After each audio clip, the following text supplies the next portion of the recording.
Joke है, vegetarian ही है। सुनिएगा कि एक बंदा था, उसको सब्जियां बहुत अच्छी लगती थी। वो सब्जियों के लिए कुछ भी करने को तैयार था। जोक सुन के जाइएगा, फिर जाइएगा।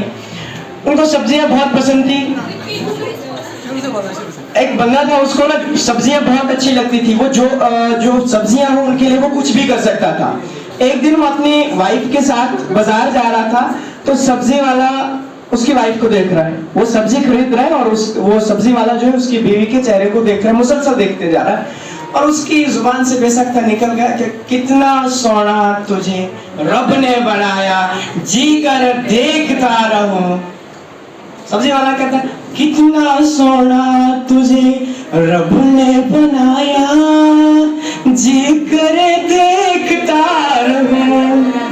तो जो उसके साथ ही उसका हस्बैंड था, तो वो कहता है कि सब्जी वाले को भी देखता है और अपनी वाइफ को भी देखता है।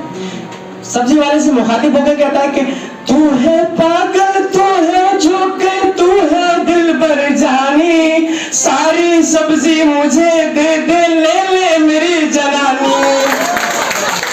शुक्रिया सुनील भाई।